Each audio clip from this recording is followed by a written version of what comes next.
कितना बेहतरीन प्रश्न है, इसको समझ लीजिए। पूरे लोकतंत्र में कितना बड़ा खतरा पैदा हो चुका है, संविधान के रहते हुए इसका आभास हो जाएगा।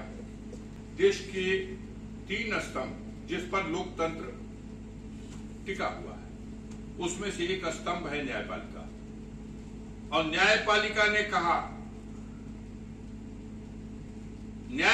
ने कहा इस देश में सवाल उठ रहे हैं चुनाव पद्धति पर। चुनाव कराने वाली संस्था की जिम्मेदारी है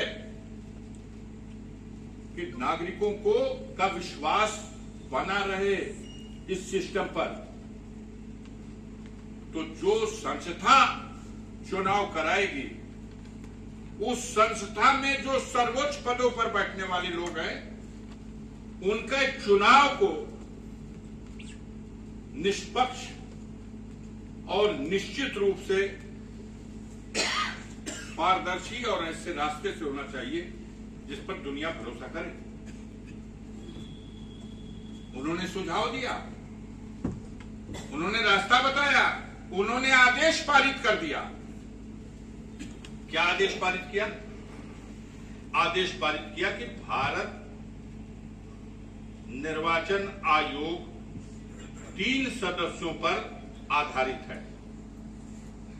मुख्य निर्वाचन आयुक्त, निर्वाचन आयुक्त और निर्वाचन आयुक्त 3।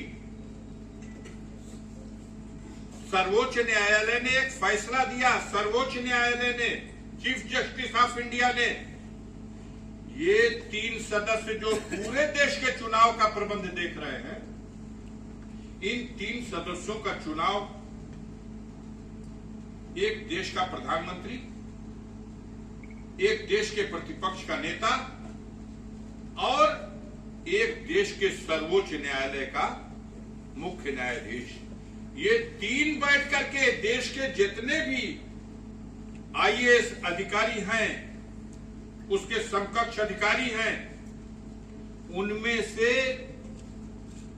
वो सिलेक्ट करेगा कि कौन इस जिम्मेदारी को भलीभांति निभाएगा।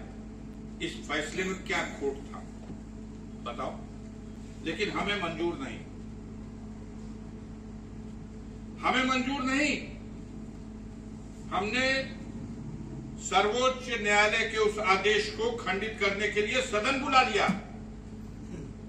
और देश के लोकतंत्र की व्यवस्था में सबसे बड़ी शक्ति सदन के बहुमत को है, और हमने सदन के बहुमत से उस आदेश को खंडित करके नया कानून बना दिया। एक प्रतिपक्ष का नेता तो होगा, लेकिन एक देश का प्रधानमंत्री होगा, और एक उसी प्रधानमंत्री के मंत्रिपरिषद का, जिसको वही प्रधानमंत्री तय करेगा, वो सदस्य होगा। बताओ, ईमानदारी से चयन हो सकता है? हम आपसे सबसे सवाल कर रहे हैं, बताइए। और यही हुआ। जो तीनों लोग बैठे हुए हैं, एक सज्जन थे, वो त्याग पत्र देके पद रिक्त कर दिए। दूसरे सज्जन का कार्यकाल पूरा हुआ था, रिक्त हो गए थे। और तीसरे सज्जन पहले ही से गुजराती मॉडल है। अब सवाल इस बात का है कि जब तीनों भारत के निर्वाचन आयुक्त,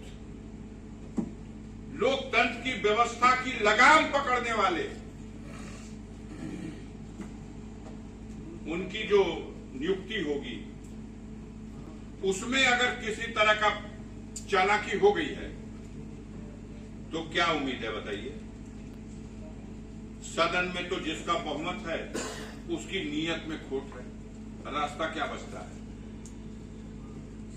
देश को बचाने के लिए, लोकतंत्र को बचाने के लिए, संविधान को बचाने के लिए रास्ता एक बचता है, वो है जन आंदोलन का। अब फैसला जनता को करना होगा, जनता को खुद खड़े होना होगा। हम इस पार्टी के हैं, हमें ईवीएम मशीन और उससे वोट दिलाने का तरीका अच्छा नहीं लगता, लेकिन हम बस यही कहेंगे, इतने से तो नहीं होगा। ये सारे देश की सारी पार्टियों के लोग खड़े होकर के जिस दिन ये कह देंगे कि अब ईवीएम से वोट का हम बहिष्कार कर देंगे और भारत की जनता को हम जागरूक करके इसमें समर्थन मांग करके उनको भी बहुमत में सड़कों पर खड़ा कर देंगे, मेरे समझ से बेईमान शासक और पदों पर बैठे हुए लोग मजबूर हो जाएंगे और इस बेईमान ईवीएम मशीन को हटाना होगा।